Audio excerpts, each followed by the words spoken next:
remember I got a text from Mum saying, there's a fire at Cuddlee Creek, and sort of quickly jumped on the CFS and thought, it's quite far away, like, we should be all right. And then within minutes, the alerts just went through the roof, and all of a sudden it went from like a yellow sort of warning zone to red to black, and it was just chaos. Lachlan Allen from Barrister's Block is our latest guest. Lachlan's family have vineyards in two very different regions in the state, Rattenbully and the Adelaide Hills, with a cellar door, a hugely popular cellar door we should add, at their Adelaide Hills location. Lach shares what happened in December 2019 when a bushfire rapidly destroyed their Adelaide Hills vineyards, and then, just as things couldn't get any worse, COVID comes along and shuts down their hugely successful cellar door business. Talk about a shit show. But there are some positives. Mum Jan finally got to have Mother's Day off, and they shared Mother's Day at a closed down Barrister's Block cellar door. Thanks for your insights, Lach. Welcome to Healthy Minds, Healthy Vines, the wellbeing podcast for growers, proudly brought to you by the Wine Grape Council of South Australia, sponsored by Perza. Hosted by journalist and award-winning mental health podcaster Callum McPherson, and columnist for The Australian and the World of Fine Wine and Australia's leading wine writer when sold by the kilo, Nick Ryan. Let's crush this. Lachy, first vineyard in Rattenbully in the late 90s. How has winemaking shaped your family? So I guess it's been probably a big part of our family for pretty much my whole childhood. Mum has been involved in the wine industry in some aspect. We had the original farm down in Rattenbully, just out of Naracoorte, and then in the late 90s, we planted a vineyard there. So with some Shiraz and Cabernet, and that was a big family affair. So, my brother and I there as kids and mates coming over from school holidays and things like that, we're all getting involved and sort of, I guess, creating our pathway into the wine industry then. Little did we know where it was going to take us at that point in time. I think we were a mixed enterprise farm in the late 90s. There was a pretty big boom in viticulture, and we were sort of, I guess, evolving with that as that was coming through. What was it like growing up around that? I think for us, it highlighted challenges, I think, that farming life does throw at you, and it makes you pretty grounded at times to sort of really enjoy the good times, whether it's with family or friends, because there's always going to be bad times as well. So we saw, we experienced quite a lot through all, I guess, agricultural cycles in our childhood growing up. We saw some booms and bust moments. So it was I guess it kept us pretty humbled as a family and as a unit. So you were conscious of the pressure on mum and dad as a kid? Yeah, I think as kids we saw it. We saw our parents in some pretty stressful times, and because that's just realities of farming. There is times where either it doesn't rain or commodity prices are low, and it does get challenging. But actually just being able to enjoy those moments as a family, and sometimes if it's little things like lighting a little fire in the corner of a block and just sitting down there and having some time together, that was quite good. So we always worked together as a family, whether it was me and my brother or me and mum or my brother and dad, whatever, like we're always sort of together and around each other. And whether it was through viticulture or cattle or sheep, we were sort of always doing something as a little unit. And then you actually went into the grain industry for over a decade as well. So what motivated the change to go to the family business after that? Yeah, so I guess they pull you back in. They pull you in, they do. Mum was pretty honest. I think when we were going up into school, she wanted us to, not only do well, but she did want us to go and get a career in our own 2 feet. My brother's now he's an accountant with his own sort of pathway, and I went into agriculture. I actually wanted to get into sort of winemaking proper, but right then was when we're sort of on the back half of that sort of 90s boom, and Mum sort of said, maybe open up your pathways to a bit more in ag. So I did an agricultural course at Adelaide Uni. So rather than focusing purely on winemaking, actually just spread my wings across everything. And out of that, actually landed a gig with now the defunct but ABB Grain, which was pretty cool. So it was really a big grower accumulation type role and grain trading and all sorts of different roles I did through there. So it was an industry we weren't involved in as a family, but what I found through university and ended up forging a nice little career out there. So I spent about 13 years in that sector, but always, I guess, having an involvement with the family business in the back end. So what are the things that you took from, working in the grain sector that you use daily now in, your own business?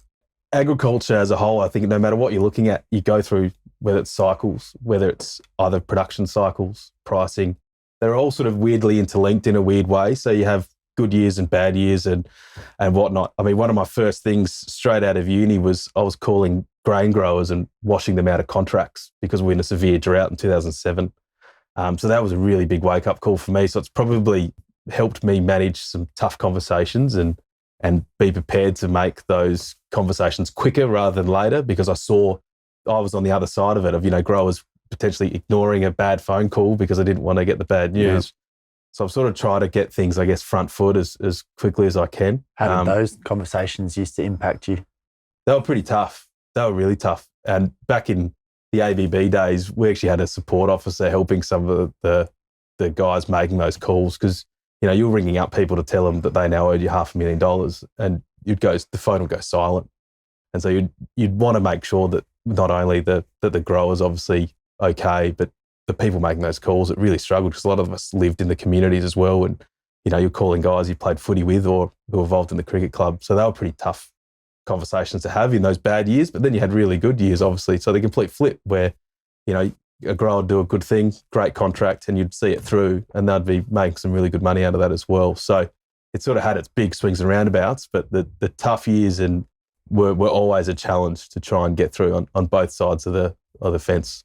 So you're having such a great career. Why did you change over? I guess with Barrister's Block, we never it's sort of organically grown to what it's become today. And it's probably a big acknowledgement of what Mum's been able to build with that brand.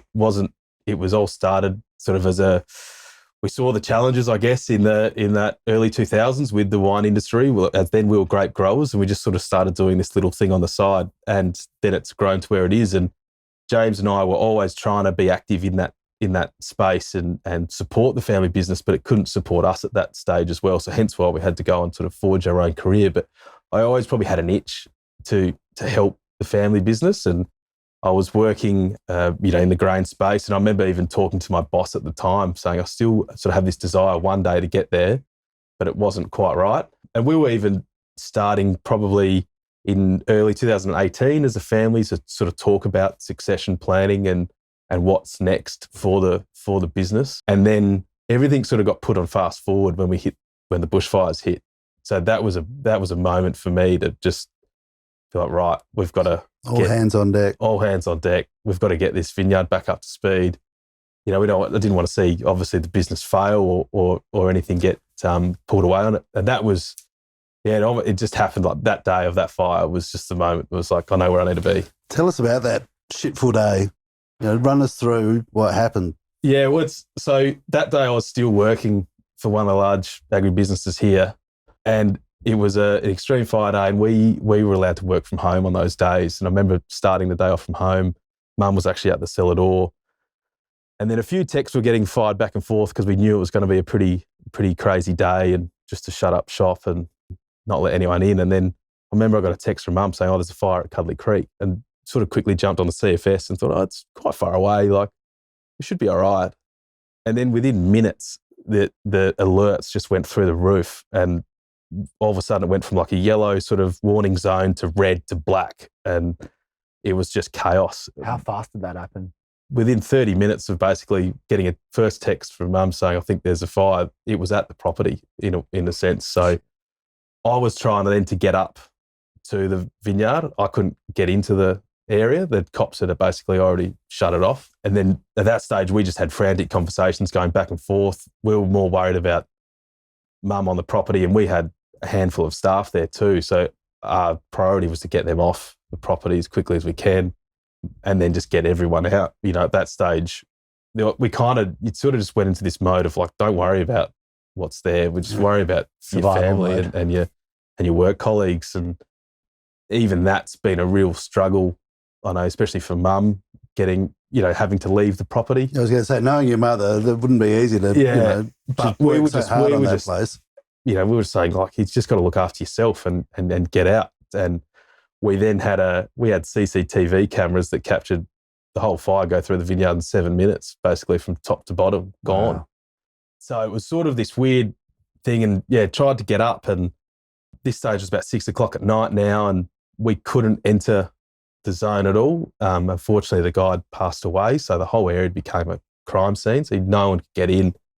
And I remember I rocked up to Oakbank, and there was kind of like a you couldn't get through, cops had blocked off the road. And it was just the most heated sort of environment, with people trying to get in. And I just felt so uncomfortable being there. Like the tension was crazy. And so I got to go. And so we came down the hill. And I remember I couldn't sleep that night, just laying in bed. So I tried again to come up again at midnight and couldn't enter the property either. And then eventually I got in at 6 o'clock in the morning the following, so that was our Saturday morning. And what did you see when you get there finally at 6 o'clock that morning? So we're just on the outside of Woodside driving to Lobethal, and you come over this little crest. The first thing I saw was a neighbour's house burnt to the ground, and just thought, shit, this is not going to be good. And then we're the vineyards up the back of the hill, and you can sort of see it from the road, and it was just every inch of the property was burnt. And luckily, so I cruised into the front gates, and oddly enough, the cellar door gardens weren't touched. So green trees, green lawn, all the Aggies looking great. And then you swing around the back of the car park and just every square centimetre of the vineyard just toast.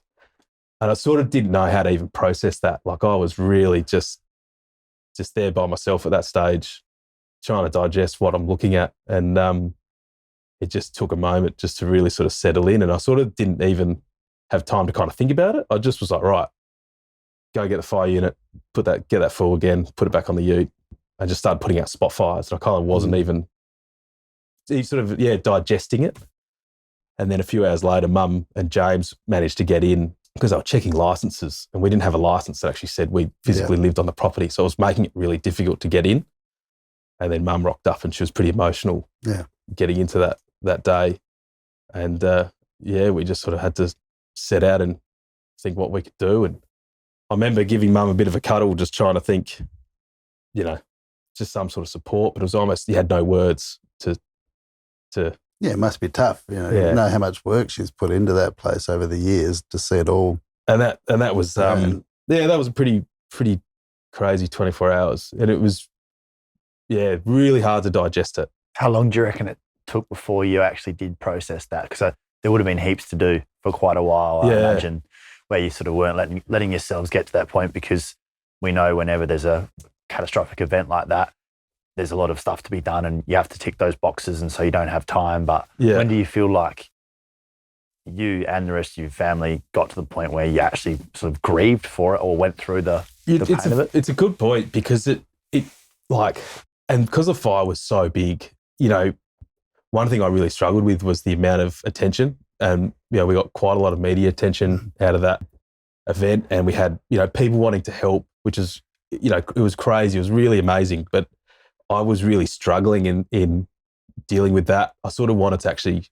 almost just get into my own cocoon and let me get the work done. I just felt like I had all these people coming at me everywhere, and they only wanted to help. And it was just, I found that a massive challenge in sort of just trying to get people through. We had, volunteers everywhere in the cellar door or in the vineyard. And at one stage I was kind of like, it was almost sort of overwhelming. So it was probably weeks after that we actually had a moment to sort of digest, everything that happened. But, as you look back on the last 24 months of what we've been through, that period was, December, January, February. And then by March, we were getting told to shut our doors permanently for the foreseeable future. So we went from one massive event to another that was almost just as scary. So it was, in a weird way, probably COVID was worse than the fire, if I'm going to be honest. So we sort of have probably spent the last 2 years just constantly navigating issues that I think if we can get some clear air, I'd imagine as a family we're probably going to sit down and look back and have a glass and think, far out, that was a wild ride. And we're still here. We're still here. So, a huge thank you goes out to everyone that did come up and help and did come up and do that. And I remember, because it was around Christmas time, I had either a barbie or something down in the city, and I rocked up, covered in head to toe in black and all that sort of stuff. And I sort of said to one of the guys there that I'm just struggling with everyone coming up. And he just said, put your shirt on, put your hat on, talk to whoever you can, get yourself in because it's all, people want to talk or they want to speak to you or they want to help. That's all they're trying to do. And so he really helped me get on top of it, I think, and just embrace it. You got to just take it all in and really move forward. And then through my grain days, I had because I was on the news a couple of times, I had a few grain growers reach out to me who were burnt in the Pinery Malala fire a few years ago. And that was really nice to sort of just speak to them, about just dumb it all down. I've got a burnt property. What do I need to do? Yeah. And one of the guys said, just start a list and literally tick off an item. Like, today I'm going to get that fence out of the way. Tick. This day I'm going to take out that. Done. And I was just doing that. Is that what you did? And that's what we started doing. And then one guy said, it's going to be really, really crap until it rains, because then it will go green really quickly. But we probably had 10 days, I reckon. Then we got a little sprinkle and it all came up really green as it does after a fire. And that was like a nice, like almost a mental relief, because you're just looking at this sort of green grass rather than this black burnt, and you just get it everywhere. Like Did you have the feeling of having to be strong for everyone else at that time as well? I think there's definitely elements of that, as within the family, and sort of showing your staff a bit of leadership, and because it affected everyone, a part of our, business and family. I think, it was really, that load did feel quite heavy at one stage, from the media reaching out to do all these, television crosses or news stories, to politicians. I mean, with the PM flying twice to come and walk around, and sometimes I just felt like, are you here to actually be supportive, or are you here to get another photo? Which was really hard. Which ministry was he representing at that point? Before he went to Hawaii. We think it was one. Did you find yourself leaning on other growers sort of in the hills that had been, I think we all formed a bit of a tight unit. Everyone was there to help, to try and support each other. Whether it's offering, machinery, or offering, we had growers just willing to drop off, old posts that they weren't using or something like that. Like, there was just things going on constantly. It was a huge sort of moment in life. And I think we saw, a lot of people come together and try and help the hills. But the big underlying factor was, it wasn't just Adelaide Hills, like it was literally everywhere. So it was, we were only a month or so before that, we got hit. We were sending some stuff from our Rattenbury vineyard across to New South Wales to help some growers over there.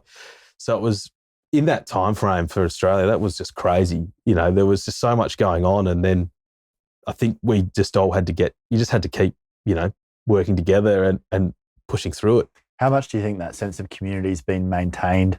We said that, it's strengthened at the time. Do you feel like it's hung on more since then? And COVID as well. And I think going into COVID, I reckon the upside to that has been people went back to their, explore the regions or explore somewhere next to you. And one of the upsides to Adelaide Hills is we are on the doorstep of 1.2 million people, within 30 minutes. So we found we're able to not only, I think, get the Adelaide Hills community around us and supporting us, but we also got a lot of people coming out of Adelaide to really support us too, because we are so accessible, So as a region, we probably able to use that to help us stay together and help us become a really, just a really good area for people to come to. And I think that helped people get out, explore, whether it's other cellar doors or other shops, because it wasn't just, it wasn't just wineries that got affected. It was everyone in the hills got really badly affected by that. And I think that sort of helped promote different pockets and I think it's now created pathways and opportunities for other businesses within the hills to Having been in that sort of horrible situation, are there sort of practical measures that you can think of after something like that happens that could be implemented that don't exist now? Like things about ease of access to insurance or any of the sort of practical things that need to happen after something like that? Can all that be done better? I think there's probably a pretty big list, in all honesty. It's hard because we found that, like I said, that summer was so bad. We were speaking to our insurance company that was probably dealing with hundreds of other people. So, we even found at the end of the day, while some insurance did come through, that took nearly 12 months to get through to us. In the meantime, we had to invest ASAP back into that block, otherwise, or get out of speed. So, I will say that the government support at that time was actually really good. They were very quick to get money into pockets and to get action happening. And I think that's exactly what they wanted to do. So, you know, definitely take my hat off to them at that time, because they really helped just get things going. And even like our bank at the time, that was NAB, they were awesome. They basically said to us, "We're here for you. We got your back. Don't worry about it." And to this day, we're still happily banking with those guys, and they've been super supportive all the way through COVID too. So to get those sort of external companies really coming in was pretty nice. But, you know, I think we almost still need to sit down and digest that and actually come up with potentially some procedures or protocols for what's going to happen in this type of environment. I think reality is we're going to see it more and more. Yeah, that's the scary thing. And, you know, we were joking after the fire, like we purchased in Woodside because we didn't think it was going to be a fire susceptible area, but turns out that wasn't the case. So I think there's just going to be a lot more planning going into how you design a vineyard and things like accessibility and how people can get through. I mean, you know, one thing now, because we lost every fence now to my neighbour has a gate, for example. Like just little things like that are just helping, I guess, that accessibility. But, you know, we probably just need to get open, honest conversations flowing with whether it's an insurance provider or whatnot, because, I mean, that's the next chapter to all this as well. How much did you bounce back before COVID hit? It was January and February were bonkers. It was awesome. Like there was people coming up. We were packing wine, sending wine all over the country. It's particularly cruel, isn't it? Like, you know, revving you back up again just to smash that was what was, so we were in this sort of pretty happy space, because it was, whilst the vineyard was toast, we were, you know, selling wine and nothing makes mum more happier than seeing people buy wine and being happy. And that was happening. Everyone was in a really good mood. And it's sort of, I read a book once about a guy who worked on security for a couple of Olympic Games, and it was a cool little book. And he said that there was one of the best times in life was the Sydney 2000 pre-September 11. Yeah. And it was kind of like that for us with that January and February people in a really good mood.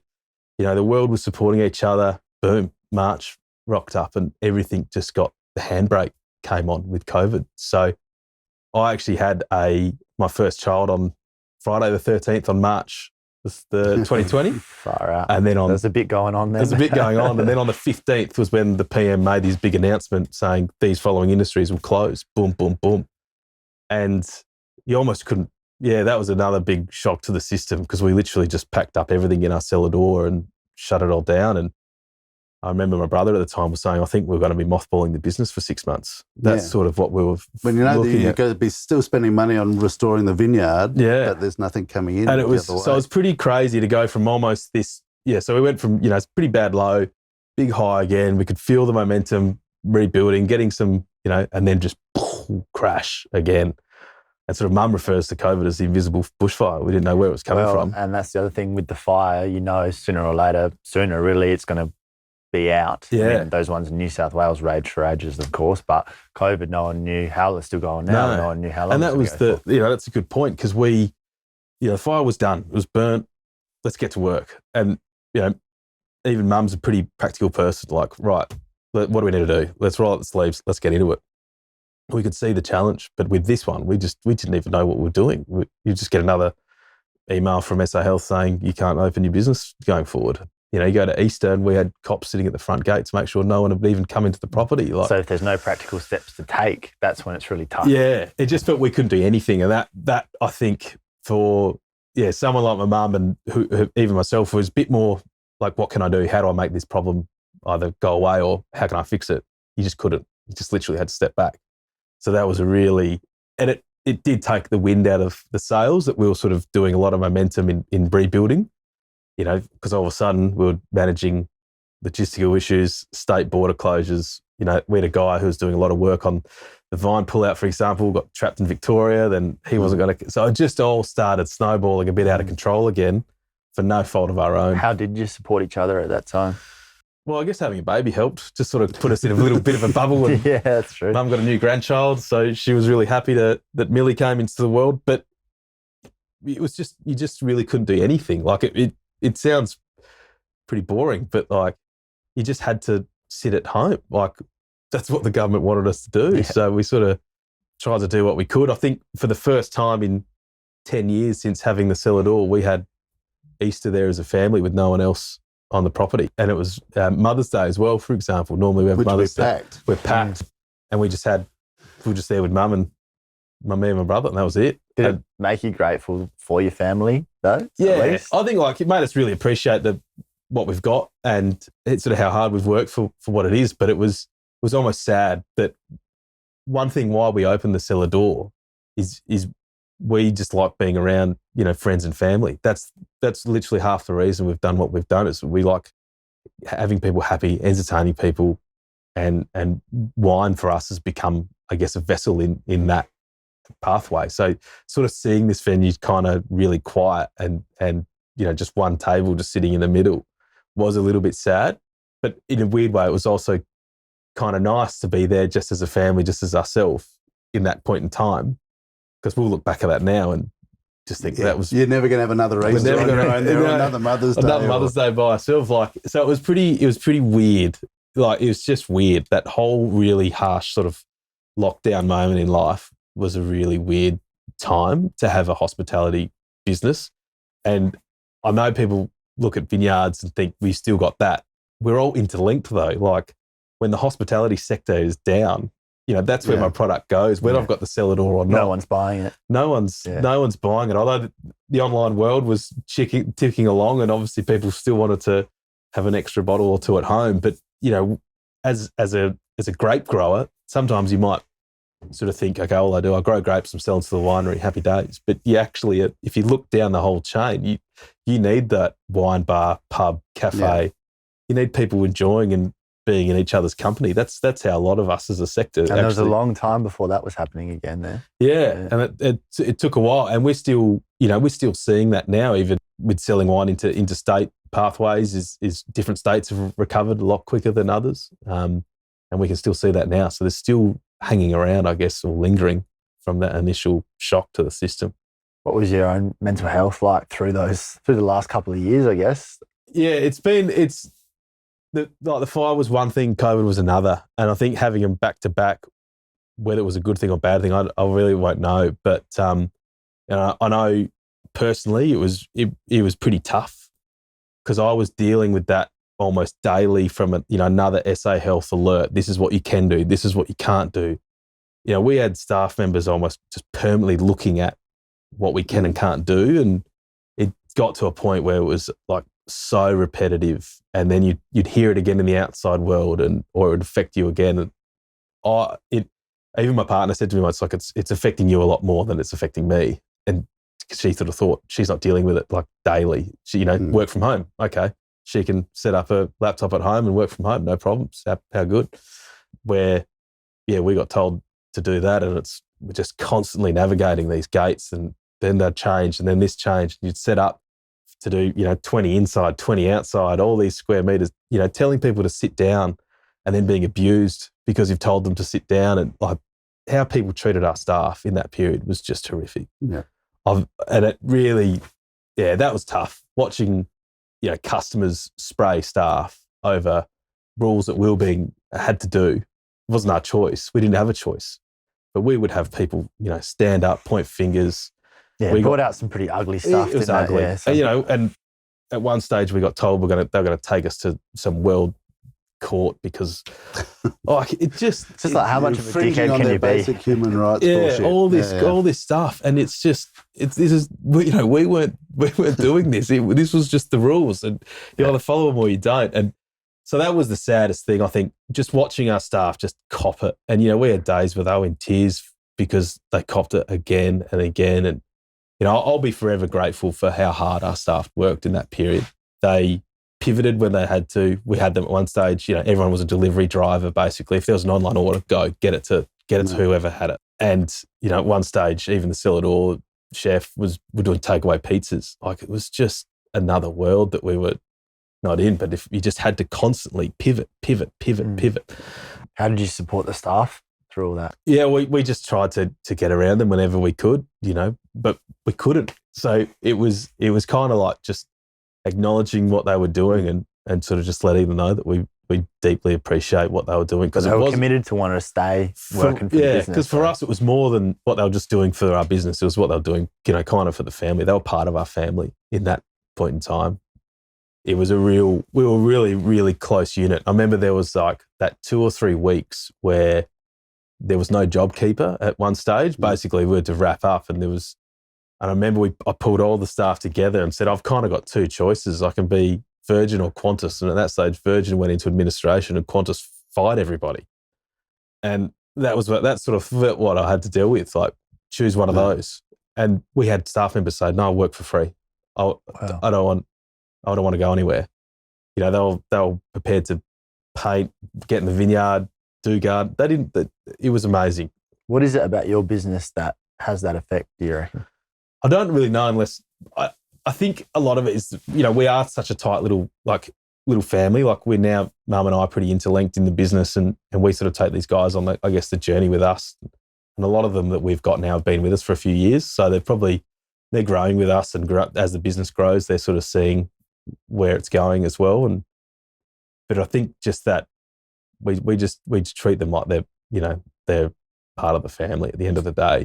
What they were prepared to sacrifice in the midst of that COVID stuff was we've seen them, like I said, from the fire, willing to do anything to help, and then they were doing it again. Like I said, we literally had staff members put up their hands, so I don't need to be paid. I'll just be here as long as it takes. Clearly something working there, isn't it? So it was really kind of heartwarming to hear that. And then luckily, obviously, JobKeeper came across, so we're able to keep just everyone effectively on the books, just ticking along. But it was kind of you do look back at it and there were some fun little things like, we built like a big fireplace because we had no one there, but everyone got their hands dirty. We did some painting.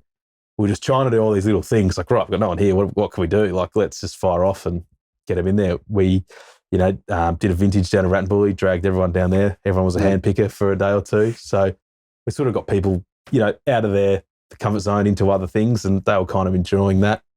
Having one of our sales reps take his yoga mat down in the middle of Rattenbully to warm up before everyone was having a bit of a laugh. And it was kind of, in a weird way, there was some little moments that you sort of look back and go, that was kind of cool, because you can't do that in a normal. Is that sort of how you define Barrister's Block, as always looking for the positive? I think we've got to find positives. There's been some pretty tough stories, I guess, with our family and certain things, but you just got to look at what the silver lining is to a few things. The whole story of Barrister's Block was about, a JV not working out, and without that, we wouldn't have what we've got today. So even though it came from a pretty dark time, it's evolved into something that's, all we got to do is go up there on a beautiful sunny day and we can have a few hundred people having quite a lot of fun and, enjoying the sunshine and enjoying the wine. And that's a really cool moment. So how much do you think going through all this adversity actually ends up paying off and making you a stronger business going forward? Well, I guess hoping that we've been around through all these issues and challenges, I think hopefully people will kind of see that, we're pretty committed to try and hanging around, as a business, and whether it's an employer or whether it's serving customers. So, I hope that the community can, and not just us, but all businesses that suffered from both the fires and COVID, that they actually do go up there and go, you know what, I'm just going to go and buy a bottle or, go to the bakery or whatever it is in that local community. So, but I hope that's where I think it's over to the community to sort of go, you know what, all those businesses have been through a pretty tough time.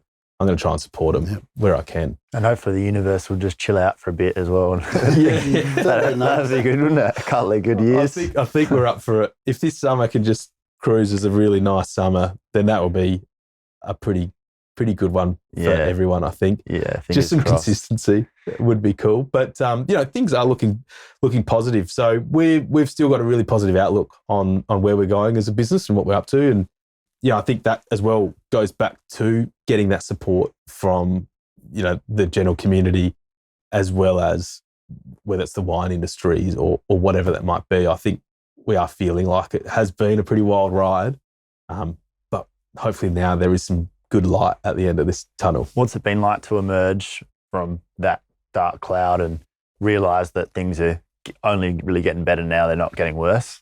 Touch wood. Yeah, touch wood. And that there is a bit more control there and people are back out again living a lot more normally. How's that been in comparison to going through all the hard times? Weirdly, it's just been like good to see. Like it's almost nice on the eyes. Just people kind of being normal. Not everyone wearing masks all the time, and or even but people just booking, because we were all even just like with Sell It All bookings, you'd get a booking and no, I can't. We're in isolation. We're doing this.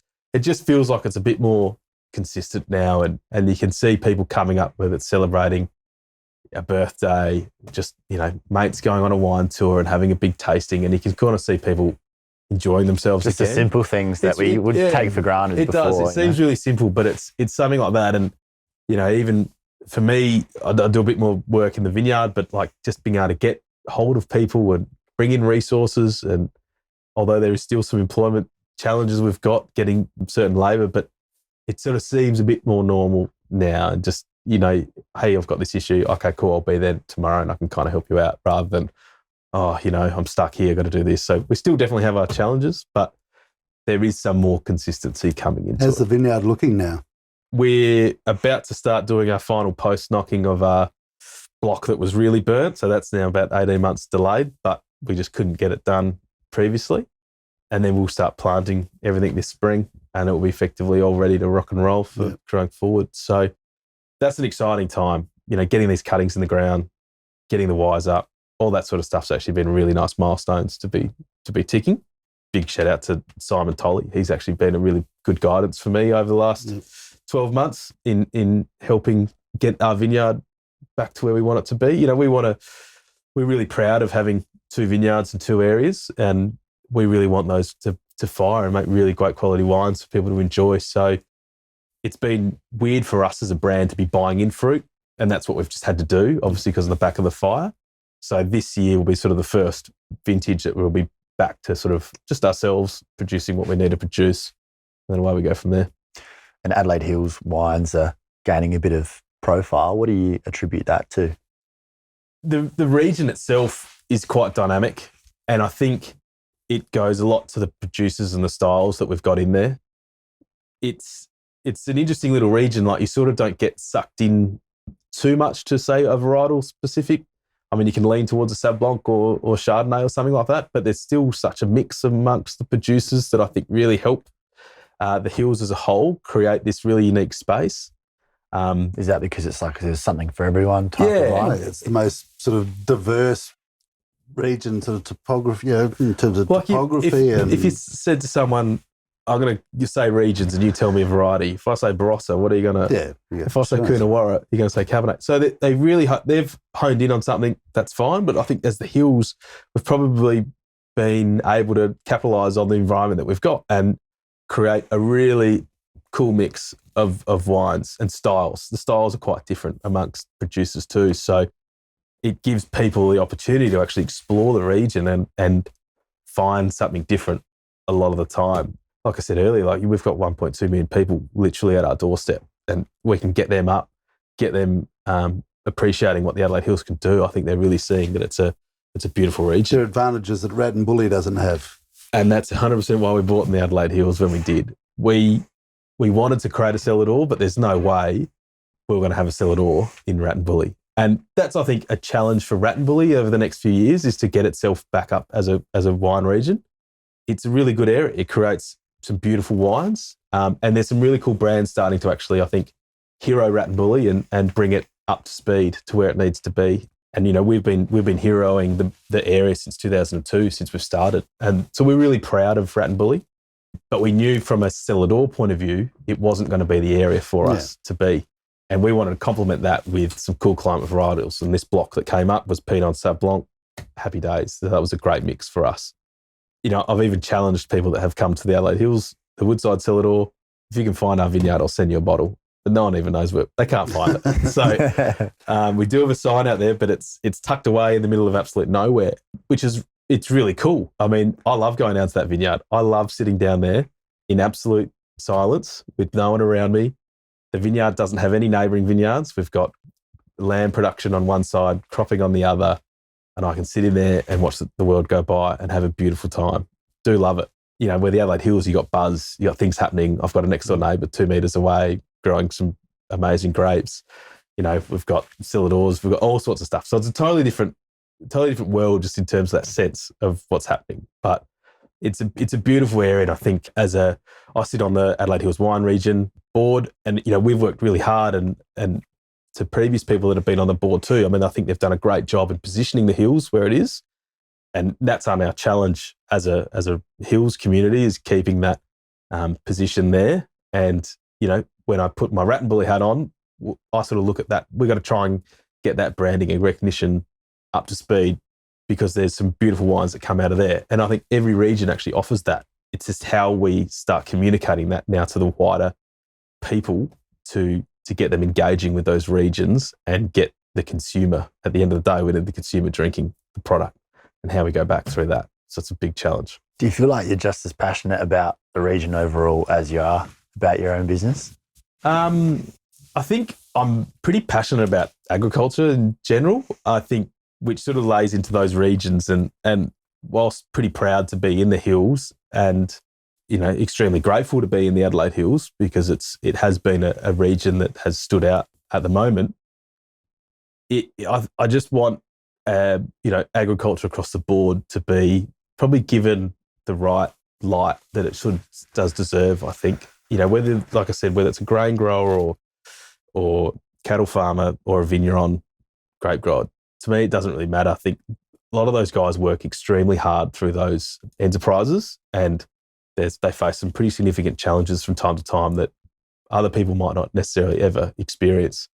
So I think ag as a whole, hopefully, I think it is actually gaining a bit of, the status is sort of coming up, because it's a hard lifestyle, but it can be pretty rewarding if you put the right things in place. So taking that bigger, broader overall ag picture, what can viticulture be doing better, that other sectors, are doing? What can viticulture learn from other sectors of agribusiness? It's a good question, because we've got a challenge in viticulture where we're obviously dealing with, wineries and grape growers, and it's, whether you're a grain farmer or a mill, there's going to be at moments where it's a clash. Yeah. And I think we just need to keep understanding that we do need to work together in any sort of problem. Obviously, at the moment, we are going through a bit of a tough period for the industry. I don't think it's going to work if we've got sides, trying to argue back and forth. I think we just need to have each side needs each other. We do, 100%. So I think we just need to be prepared to work together as whether you're the winery or whether you're the grape grower. We just need to be having some pretty honest conversations about what's happening right now. And there's no point, I think, drag one side down, because, the wineries do need the grape growers. Grape growers need the wineries. So we've got to work this out and get through it. So I think we just need to have complete open dialogue. I think over the next, 18, 24 months, it's going to be a long time. I don't think this is going to be a quick fix. Yep.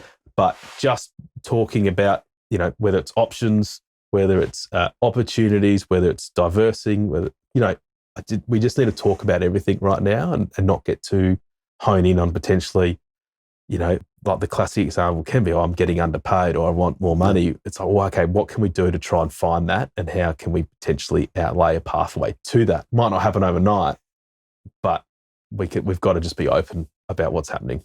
With this broad agricultural experience, that you've got and the learnings you can take from other parts of agribusiness, you're a good guy to ask that if we were suddenly to put you in charge of all the R&D spending for viticulture across Australia, if you were the man with the checkbook and the vision and the complete power and authority to start dishing out all this research and development money in viticulture, what do you think could be, the best use of some of that research and development money? This environment, those sort of dollars and cents are coming quite critical. So where we're putting them is really important. For me, my sort of thing is obviously ag tech is kind of a big in word at the moment, but there's a lot to sort of peel away from ag tech, whether that is, understanding weather, getting instant weather forecasts on your phone so you can make decisions which could potentially save you money. That's where I'm sort of looking at it. We're in an industry right now where we don't want to be blowing money on things that we don't need to be doing, because it's tight out there and we want to be efficient. So that sort of information gathering, but then looking at the next step, is almost those efficiencies you can gain. So whether it's through automation and monitoring, and potentially we're going down the pathway of automation of, say, tractors and applications and things like that. So although that might be a pretty massive spend for an individual grower to do right now, I think trying to build up a set of learnings and understandings so farmers and grape growers can make those decisions now, potentially put in place to improve their efficiency, I think that would be a really big win. So yeah, from whether it's just, each vineyard to try and get a micro weather station so they're understanding, what's going on in their little climate versus towns or regions getting a bigger one, and then all the way through those sort of processes. So I think that's probably where I'd be sort of trying to get that funding. So real practical, implementation stuff rather than sometimes we get to, we start looking a little too deeply in how trying to accentuate particular characteristics in grape varieties or all those sorts of things. But maybe bring it back to much more practical. And that's what I think probably right now we need, just to really hone in on making sure that those vignerons are getting best bang for their buck out of that process. Because if you're not, then it's becoming a bit of a waste. So how do we get that? How do you get the information, into your pocket or into your hands as quickly as you can?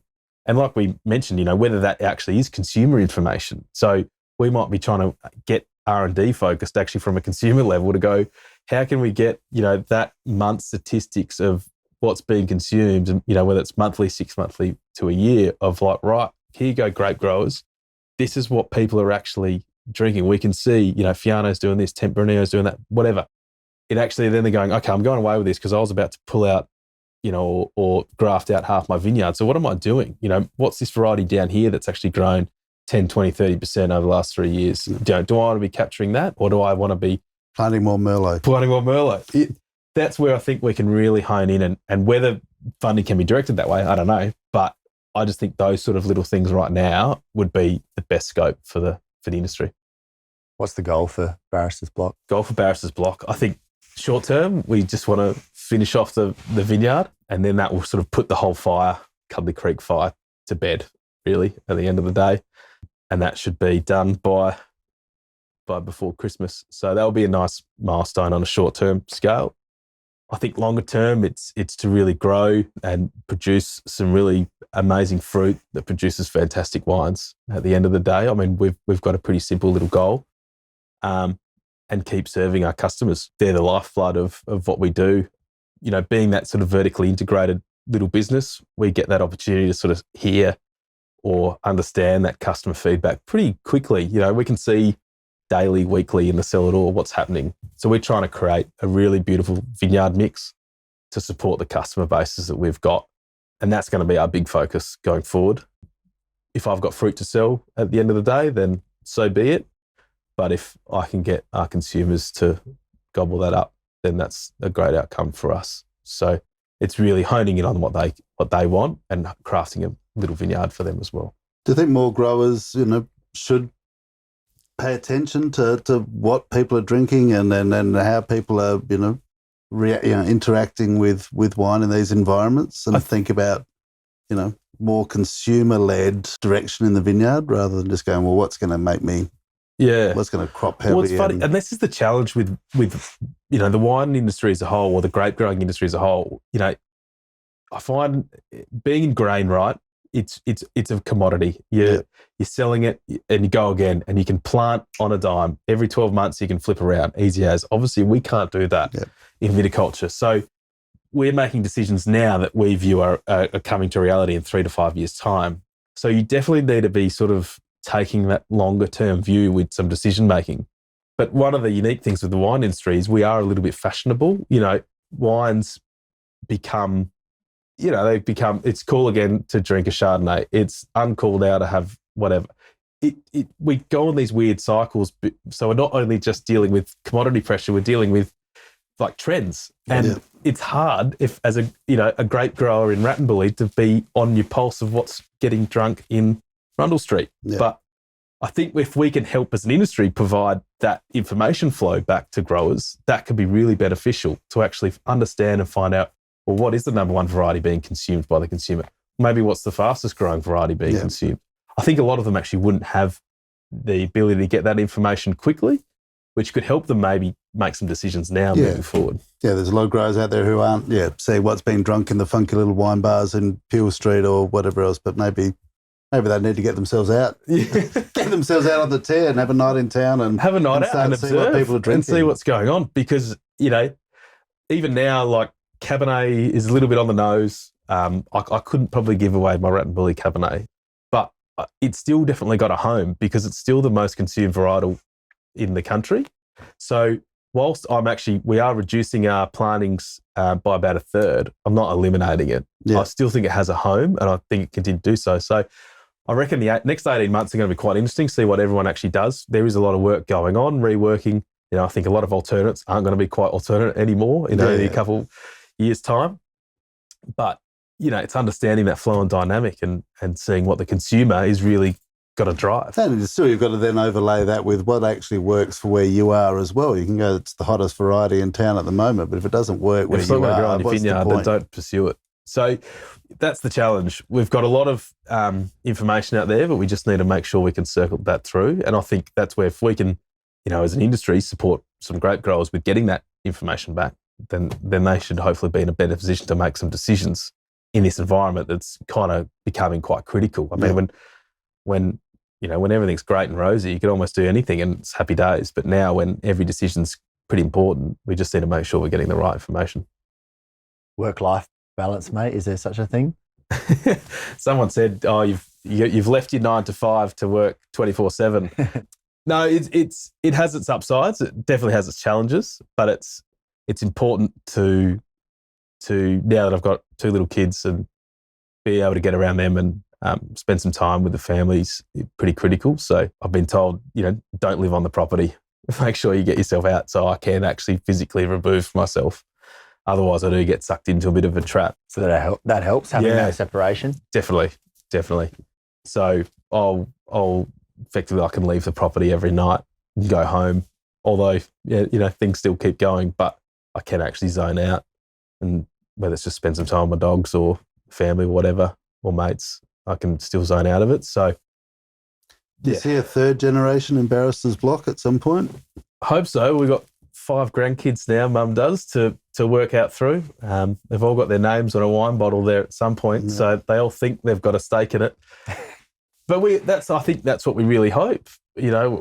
Obviously you look at some beautiful family wine brands within Australia that are now multi-generational, and I take my hat off to them for persisting and getting the family on board and really passing it through. I think it's a beautiful story when you can actually sit down with one of these guys who might be the 6th or 7th generation now, sort of. So you never know. I mean, that's obviously, I think that we're striving for as a family is to create a beautiful little business that can go the next step.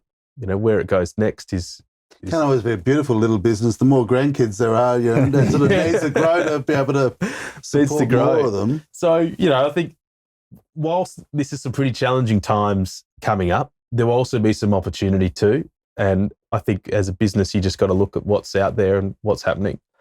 There's already things shifting and stuff going on, and people will leave the industry or people will be coming into the industry. So I think, for Barrister's Block, I think we would love to continue it on and keep trying to grow the business as best we can, but just do it smart, I think, and really try and be, sort of future-proof it and make sure we can carry it through. You're a man with a lot to manage. You've got the family, the business. Seems like you're always on the go with stuff. How do you take care of yourself, like basic stuff, things that you sort of stay on top of? Weirdly enough, like if I'm in the vineyard, I actually find that kind of nice. Because it's actually, in a weird way, I'm removed, although I'm doing a job. You get some peace out there. I get some peace. Like I said, one of the highlights, going to Rat and Bully is wicked because you're out of nowhere. I've got 2 or 3 days down there, do a good couple of jobs. How often are you doing that? A couple of times a month. Yep. I'll Zoom down there. And I actually find that quite... You look forward to that? Yeah, in a weird way. Bit of peacefulness and get down there, do that. But, weirdly just hanging out at home with the kids now is kind of pretty content. I think when you've got a toddler and a 2-year-old, just being able to put together a couple of hours of peace and quiet is pretty sweet. Yeah. But, I've been loving watching them grow up, and in a weird way, that whole COVID thing although we couldn't go anywhere, probably wouldn't go anywhere anyway with a couple of little kids, but we've actually just been able to, as a family, just have some really special time. Like I said, you know, the fact that our cellar door was closed, but we managed to have a Mother's Day up there with mum and the grandkids, like that was oddly special. So I think as a family, we try and remove ourselves, and we'll either go to mum's house or we'll go to my brother's house and we'll just crack open a couple of bottles and talk. I mean, I think that's what we love doing as a family. So I'm not a keen surfer or anything like that. I wish I could, but half the reason is just trying to find time or anything. So I think we just value those little snippets where it's like, I'm over at my brother's, awesome bottle of Pinot, talk smack for about an hour and a half.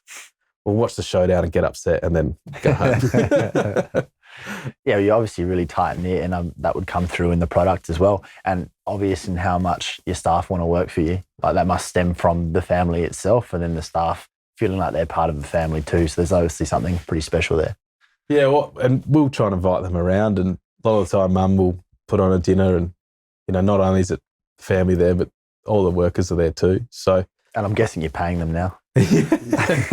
We're back, so we'll keep ticking along. But that's kind of cool, and I think we're really proud of the little team that we've got. Although we're very small, but it's important to have the right people, and we've had some really cool people who have come and gone, and they've got into other areas of either the industry or gone down different pathways. But we still very much keep in touch, even with other people who've come through this cycle. So it's just enjoying those little moments, I think. And like I said, if we just get a good run in it now and back to some sort of normality, I think that will be the best outcome for everyone. Yeah, well, hats off to you for going through that much adversity and coming out stronger. And I suppose fingers crossed that we have a quiet summer this time around. Yeah, knock anything that's wood. Just touch as much wood as you possibly can get. That's it. Thanks for listening. Head to the Wine Grape Council of South Australia website for links and further resources. This is part of a bigger conversation, so feel free to share this podcast with your mates and look after yourselves. Cheers.